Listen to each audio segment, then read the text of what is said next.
My name is Jason Hargrove, and I am an investigative journalist, with a passion for uncovering the truth behind urban legends and unexplained phenomena. My latest assignment took me to the remote Uinta Basin in Utah, a region infamous for its strange occurrences and paranormal activity. My focus was Skinwalker Ranch, a place shrouded in mystery and fear. Known for its encounters with skinwalkers, malevolent shapeshifters from Navajo lore. The legend of the Skinwalker is deeply rooted in Native American culture, particularly among the Navajo. Skinwalkers are said to be witches who possess the ability to transform into animals and humans, using their powers for evil. The stories are chilling, filled with accounts of terror and death. I first heard about Skinwalker Ranch from a colleague who described it as a hotbed of paranormal activity, from UFO sightings to encounters with strange creatures. The ranch had changed hands several times, with each owner experiencing unexplainable phenomena. Intrigued by these stories, I decided to visit the ranch and uncover the truth for myself. I arrived in the small town of Ballard, which lies just outside the ranch. The locals were wary of outsiders and reluctant to talk about the ranch. But I managed to find a guide named Robert, a local who had grown up hearing stories about the place. Robert agreed to take me to the ranch and share what he knew. As we drove towards the ranch, Robert told me about the history of the land. The Ute tribe, who lived in the area, believed that the land was cursed and avoided it at all costs. They spoke of skinwalkers that roamed the area, creatures that could take on any form and were nearly impossible to kill. The fear in Robert's voice was palpable as he recounted the stories. We arrived at the ranch just before dusk, the sun casting long shadows over the desolate landscape. The ranch was a sprawling property, with abandoned buildings and overgrown fields. The air was thick with an eerie silence, broken only by the occasional rustle of the wind through the trees. As we explored the property, I couldn't shake the feeling of being watched. Robert and I set up camp near the main house, a dilapidated structure that had clearly seen better days. We set up cameras and motion sensors, hoping to capture any strange occurrences. As night fell, the atmosphere grew more oppressive, the darkness seeming to close in around us. Around midnight, we heard the first sign of activity, a distant howl that echoed through the night. It was unlike any animal sound I had ever heard. A chilling cry that sent shivers down my spine. Robert and I grabbed our flashlights and followed the sound, our hearts pounding with anticipation. As we moved through the trees, we saw a figure moving swiftly through the darkness. It was too fast to be human, its movements fluid and unnatural. We followed it to a clearing, where it stopped and turned to face us. In the beam of our flashlights, we saw a creature that defied explanation. It stood on two legs, its body covered in matted fur. Its eyes glowed an unnatural yellow, and its mouth was filled with sharp teeth. The creature let out a guttural growl, and before we could react, it lunged at us. We stumbled back, the fear paralyzing us for a moment. Robert fired his rifle, but the creature seemed unfazed, disappearing into the darkness with a speed that was unnerving. We returned to camp, shaken by the encounter. Reviewing the footage, we saw that we had captured the creature on camera, its form, a blur of movement. The evidence was undeniable, had encountered a skinwalker. But what did it want, and why was it here? Determined to find answers, we reached out to a Navajo elder named Ben, who agreed to meet with us and share his knowledge. Ben was a stoic and wise man, his eyes filled with the weight of years and the stories of his people. He welcomed us into his home, and as we sat around the fire, he told us about the skinwalkers. Skinwalkers are witches who have turned evil, he explained, his voice steady and calm. They use their powers to harm others, taking on the form of animals to deceive and terrorize. They are nearly impossible to kill, and they bring death and destruction wherever they go. Ben told us that the land of Skinwalker Ranch had been cursed by the Navajo long ago, a result of a bitter conflict with the Ute tribe. The Skinwalkers were drawn to the land by this curse, feeding off the fear and suffering of those who lived there. He warned us that the Skinwalkers were not to be trifled with, and that we should leave the ranch before it was too late. Despite his warnings, we decided to continue our investigation. We set up more cameras and sensors, determined to capture more evidence. As the days passed, the activity on the ranch intensified. We heard strange noises at night, saw shadows moving in the corners of our vision, and found mutilated animals near our camp. One night, we were awakened by a loud crash. Rushing outside, we saw that one of our cameras had been destroyed. As we surveyed the damage, we felt a presence behind us. Turning, we saw a figure standing at the edge of the trees. It was a Skinwalker, its eyes glowing with malevolent intent. The creature spoke, its voice a low, guttural growl. "Leave this place," it said, "or you will suffer the same fate as those before you." Before we could react, the Skinwalker disappeared into the darkness. We were left standing there, our hearts pounding with fear.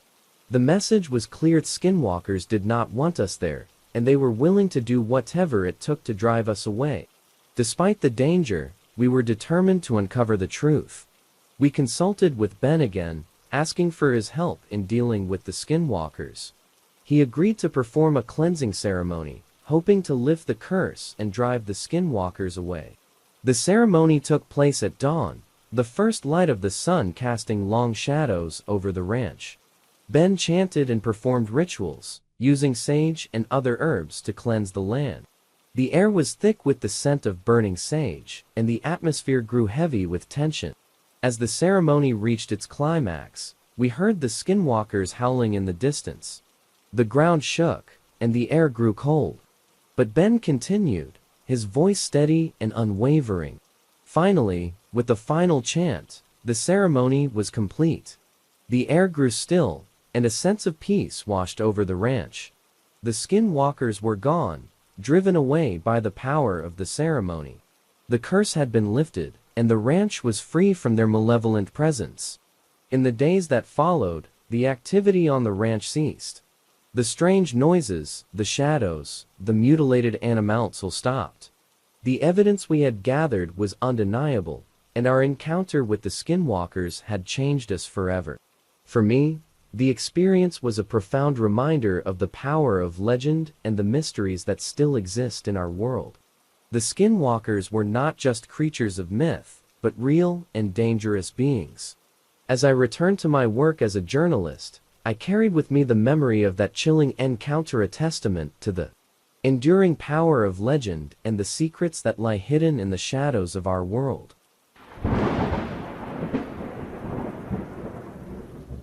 My name is Emily Patterson, and I am an author specializing in American folklore. My research has taken me to various parts of the country, but none as mysterious and chilling as the Pine Barrens of New Jersey. This dense forest is home to one of the most infamous creatures in American legend, the Jersey Devil. The legend of the Jersey Devil dates back to the early 1700s, when a woman named Mother Lees, pregnant with her 13th child, cursed the unborn baby in a fit of despair, proclaiming it would be the devil. According to the legend, the child was born with hooves, a goat's head, bat wings, and a forked tail. It let out a blood-curdling scream and flew up the chimney, disappearing into the Pine Barrens, where it has haunted the area ever since. I had always been fascinated by this legend, and when I received a tip about recent sightings of the creature, I knew I had to investigate. I packed my bags and headed to the small town of Leeds Point, the epicenter of the Jersey Devil legend. The town was quaint, with a population of friendly but wary residents who had grown up hearing stories of the beast that lurked in the woods. My first stop was the local library, where I met Sarah, the town historian. She was an elderly woman with a sharp mind and a deep knowledge of the area's folklore. Sarah welcomed me with a warm smile and a stack of old books and newspaper clippings about the Jersey Devil. "Many people have claimed to see the Jersey Devil over the years," she said, her voice tinged with both skepticism and belief. "But no one has ever been able to prove its existence. The Pine Barrens are a vast and mysterious place, and the devil has plenty of places to hide." Sarah shared with me stories of strange encounters, a farmer who found his livestock mutilated, a group of hunters who were chased out of the woods by a winged creature, and a couple who saw the devil perched on their roof, staring at them with glowing red eyes. The accounts were varied, but the fear and conviction in the voices of those who told them were unmistakable. Determined to find evidence of the Jersey Devil, I enlisted the help of a local guide, named Jack, who had spent his entire life exploring the Pine Barrens. Jack was a rugged outdoorsman, skeptical of the legend, but intrigued by the challenge of finding the creature. We packed our gear and headed into the forest, the thick canopy of trees casting long shadows over the winding trails. The Pine Barrens were an eerie place, filled with twisted trees, murky swamps, and an unsettling silence that seemed to amplify every rustle and snap of twigs. Jack and I set up camp near a clearing known for sightings of the Jersey Devil. We placed cameras and motion sensors around the area, hoping to capture any sign of the creature. As night fell, the forest came alive with the sounds of nocturnal animals. We took turns keeping watch, our senses on high alert. Around midnight, we heard a distant scream, a chilling, unearthly sound that echoed through the trees. My heart pounded in my chest as we grabbed our flashlights and followed the sound. We moved cautiously through the underbrush, the beam of our flashlights cutting through the darkness. Suddenly, we saw a figure darting between the trees, too fast and agile to be human. The creature was tall and thin, with bat-like wings and glowing red eyes. It moved with a supernatural speed, disappearing into the shadows before we could get a clear look. We followed its trail to a small clearing, where we found claw marks on the trees and strange, hoof-like tracks on the ground. The evidence was compelling, but we needed more. We decided to set up more cameras and motion sensors in the area, determined to capture definitive proof of the Jersey Devil's existence. The following night, we were awakened by the sound of our sensors going off. We rushed to the monitors and saw the creature on the screen, its form illuminated by the infrared cameras. It moved with an eerie grace, its wings unfurling as it leapt into the air. We watched in awe and fear as it flew out of frame, disappearing into the night. We spent the next few days combing through the footage and analyzing the tracks we had found. The evidence was compelling, but we needed a closer encounter. Jack suggested we venture deeper into the Pine Barrens, to a place known as the Devil's Lair, a remote area rumored to be the creature's home. We set out early in the morning, navigating through dense underbrush and treacherous swamps. The deeper we went, the more oppressive the atmosphere became. The trees seemed to close in around us, their gnarled branches forming a twisted canopy that blocked out the sun. The air grew thick with the scent of decay, and the silence was punctuated only by the occasional cry of a distant bird. After hours of trekking, we arrived at the Devil's Lair clearing, surrounded by ancient, twisted trees. The ground was littered with bones, both animal and human, and the air was filled with a palpable sense of dread. We set up our equipment and prepared for what we hoped would be our final encounter with the Jersey Devil. As night fell, we took our positions, our eyes scanning the darkness for any sign of movement. The hours passed slowly, the tension building with each passing moment. Suddenly, we heard its same chilling scream that had haunted us before. We turned our flashlights towards the sound, and there it was, Jersey Devil, standing at the edge of the clearing. The creature was more terrifying up close. It stood over 7 feet tall, with leathery wings and a goat-like head. Its eyes glowed with an unnatural light, and its mouth was filled with sharp, glistening teeth. It stared at us, its gaze filled with a malevolent intelligence. Jack and I stood frozen, the fear paralyzing us. The Jersey Devil let out another scream, and leapt towards us, its wings unfurling as it took to the air. We scrambled to defend ourselves, shining our flashlights in its direction. The light seemed to disorient the creature, and it veered off course, crashing into the trees, before disappearing into the darkness. We reviewed the footage, our hands trembling with adrenaline. We had captured the Jersey Devil on camera, its form clear and unmistakable. The evidence was undeniable, and we knew we had to share our findings with the world. We returned to Leeds Point and presented our footage to the local authorities and media. The reaction was a mix of disbelief and awe. Many were skeptical, but the evidence was compelling. The legend of the Jersey Devil had been validated, and the world was captivated by our discovery. For me, the experience was a profound reminder of the power of legend and the mysteries that still exist in our world. The Jersey Devil was not just a creature of myth, but a real and terrifying being that had haunted the Pine Barrens for centuries.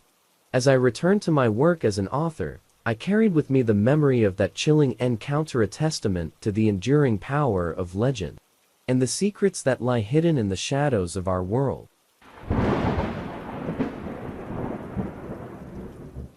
My name is Sarah Lawson, and I am an anthropologist specializing in indigenous folklore. My work often takes me to remote and isolated places, but none as eerie and foreboding as the deep forests of the Great Lakes region. My latest research brought me face to face with one of the most terrifying legends of Native American culture, the Wendigo.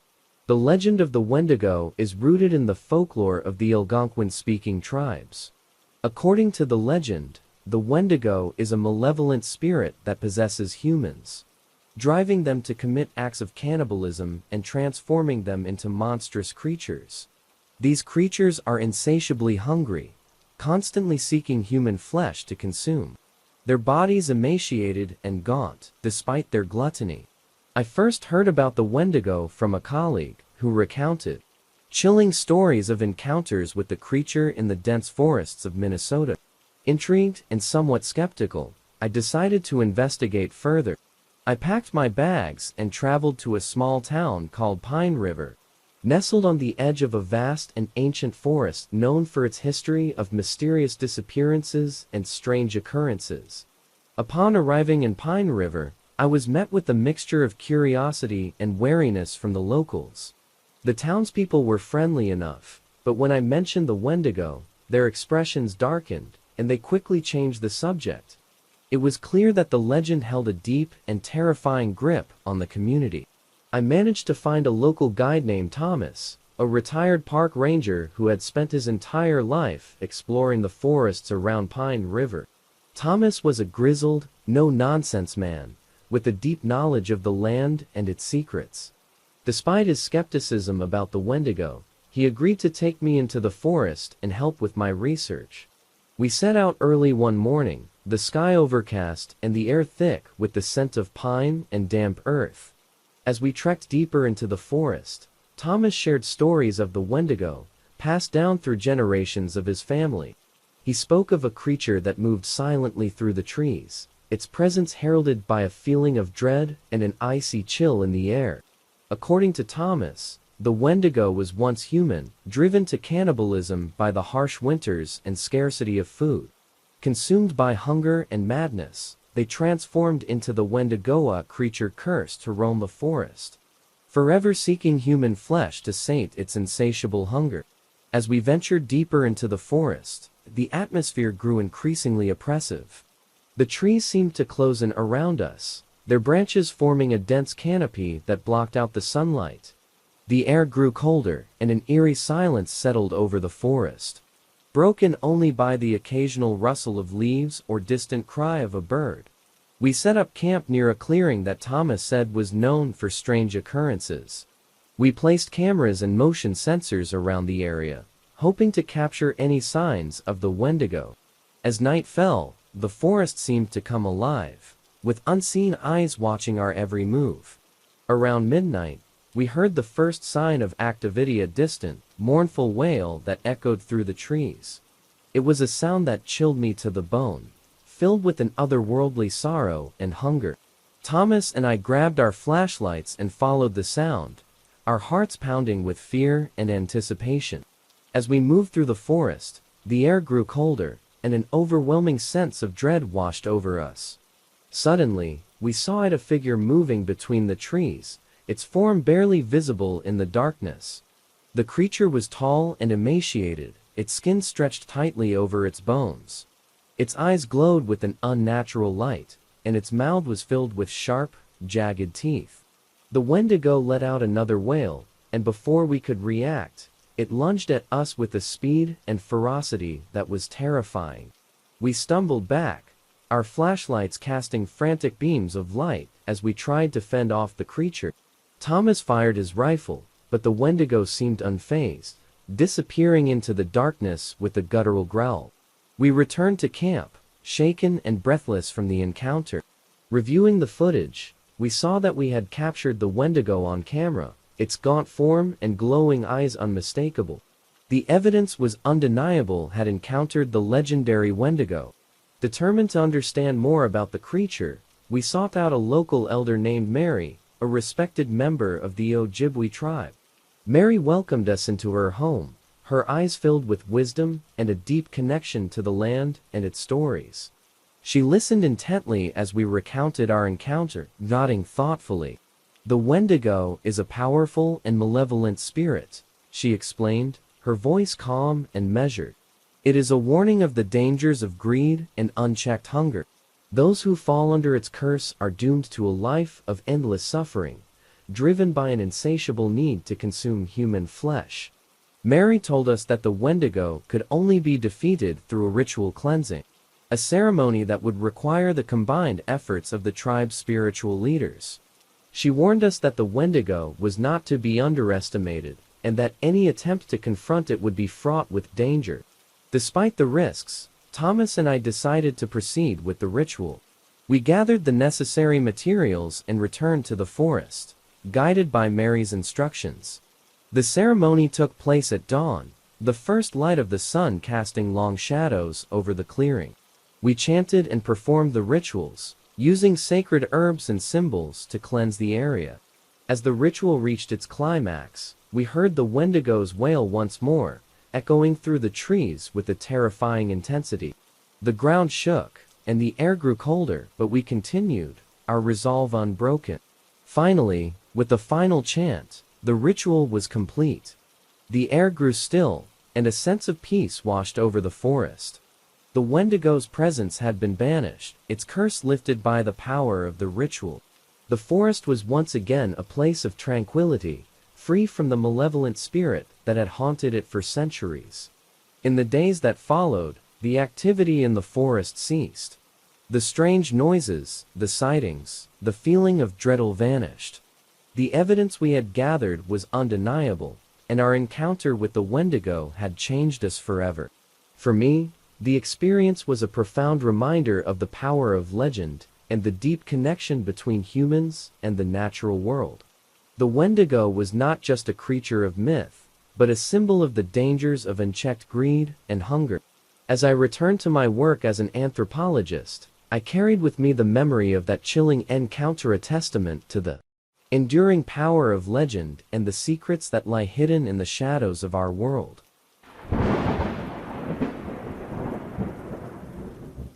My name is Mark Henderson, and I am an investigative journalist with a penchant for exploring cryptid sightings and urban legends. My latest assignment took me to the small town of Loveland, Ohio, where I intended to investigate the legend of the Loveland Frogman. The story of the Loveland Frogman dates back to 1955, when a businessman claimed to have seen several human-like, frog-like creatures with leathery skin and webbed hands and feet along the Little Miami River. The creatures were said to be around 3 to 4 feet tall, standing erect, and had deep, wrinkled skin. The businessman reported that one of the creatures held a wand-like device that emitted sparks. This tale, bizarre as it was, intrigued me greatly. I arrived in Loveland on a brisk autumn day. The town, nestled along the river, had a quaint charm, with its small shops and friendly locals. Yet, when I mentioned the Frogman, I was met with nervous laughter and dismissive comments.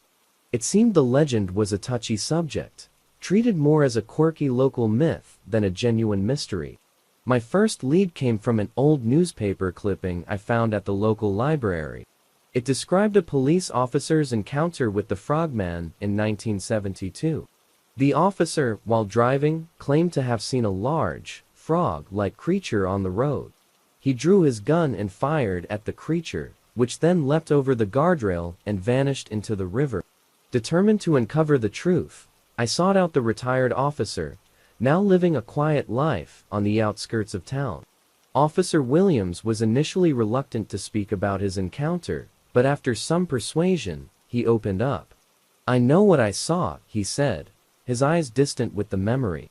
"It wasn't an animal. It stood upright, like a man, but its skin was like that of a frog. Its eyes, they were intelligent, almost human." Williams led me to the site of his encounter, a secluded stretch of road near the river. The area was dense with foliage, the river's murky waters barely visible through the thick underbrush. As we stood there, Williams pointed to the spot where he had seen the creature.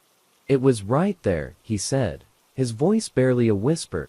"I never saw it again, but I'll never forget that night." Intrigued and slightly unnerved, I decided to spend the night by the river, hoping to catch a glimpse of the elusive creature. I set up a small camp, complete with motion sensors and night vision cameras, and settled in for a long night. The hours passed slowly, the sounds of the forest and the gentle flow of the river providing a soothing backdrop. Around midnight, just as I was starting to doze off, I heard a splash. My heart pounded as I grabbed my flashlight and scanned the riverbank. The beam of light caught a pair of glowing eyes reflecting back at me. I froze, my breath caught in my throat. There, standing at the edge of the water, was a creature unlike anything I had ever seen. It was tall, with leathery, greenish skin, and large, protruding eyes. Its webbed hands and feet were visible in the flashlight's beam, and it stood erect, watching me with an eerie calmness. The creature made no move towards me, instead turning and disappearing into the water with a graceful leap. I stood there, stunned, my mind racing to comprehend what I had just witnessed. It was real. The Loveland Frogman was real. The next morning, I reviewed the footage from my cameras. The images were grainy, but they clearly showed the creature standing by the river. I knew I had found something extraordinary, something that needed further investigation. I decided to explore the riverbank more thoroughly, hoping to find some physical evidence of the creature's existence. As I searched the area, I found strange tracks leading into the waterweb footprints, unlike any animal I had ever seen. Excited by my discovery, I collected samples and took photographs, determined to gather as much evidence as possible. My investigation led me to an old, dilapidated building on the outskirts of town. According to local lore, the building had once been a research facility, abandoned decades ago under mysterious circumstances. I couldn't shake the feeling that the Frogman was somehow connected to this place. I managed to gain access to the building, my flashlight casting eerie shadows on the crumbling walls. Inside, I found old laboratory equipment, stacks of yellowed papers, and dusty filing cabinets. As I sifted through the documents, I uncovered reports of genetic experiments and mutations evidence that scientists had been conducting secret research on amphibians. One report in particular caught my eye. It detailed an experiment involving the splicing of human and amphibian DNA, aiming to create a hybrid species capable of surviving in harsh environments. The report mentioned a series of test subjects, all of whom had perished, except for one. My heart raced as I realized the implications of what I had found. The Loveland Frogman was not just a cryptid, it was a product of a long-abandoned experiment, a living testament to the dangers of playing with nature. Determined to uncover the full truth, I reached out to Dr. Elizabeth Harper, the scientist who had led the experiment. Now retired and living in seclusion, Dr. Harper was initially hesitant to speak with me. However, she eventually agreed to meet, her conscience weighed down by years of silence. We met at her secluded cabin, surrounded by thick woods. Dr. Harper was a frail, elderly woman, but her eyes still held a sharp intelligence. She recounted the details of the experiment, her voice filled with regret. "We were trying to create a new species," she explained. "A being that could adapt to both land and water, capable of surviving in a changing world. But we didn't fully understand the consequences of our actions. The creature we created was more intelligent and more human than we anticipated. It escaped the facility, and we were forced to abandon the project. Dr. Harper revealed that the creature had been living in the river ever since, avoiding human contact and surviving in the wild. She expressed deep remorse for her role in its creation, but she also believed that the frogman was a testament to scientific curiosity and the unintended consequences of pushing the boundaries of knowledge. Armed with this new information, I returned to Loveland, determined to document the full story of the frogman. I spent weeks gathering evidence, interviewing locals, and piecing together the fragments of the creature's history. My work culminated in a comprehensive article that not only confirmed the existence of the Loveland frogman, but also revealed the dark secrets behind its creation. The publication of my article caused a sensation.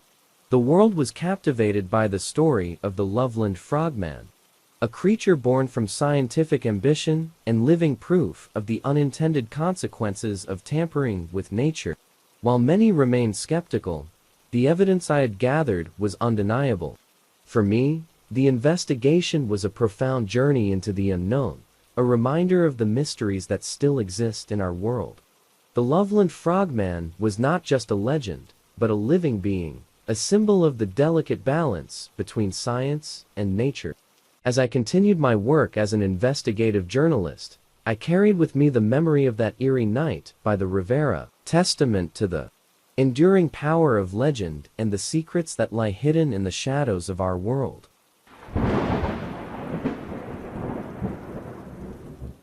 My name is Dr. Evelyn Carter, a primatologist dedicated to the study of undiscovered and elusive primates. My career has taken me to some of the most remote and untouched corners of the globe, but nothing could have prepared me for what I encountered in the dense jungles of Sumatra. The creature known as the orang pendek, or short person, is a legend among the locals. But I was determined to find out if there was any truth behind the myth. The orang pendek is said to be a small, bipedal primate, standing around 3 to 5 feet tall, with a human-like face, a robust build, and covered in short, dark hair.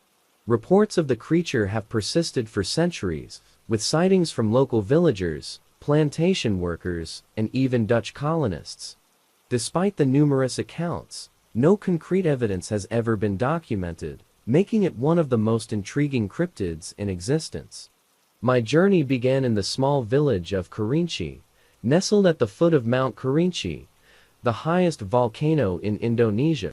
The villagers were friendly and welcoming, but when I mentioned the orang pendek, their faces took on a serious and reverent expression.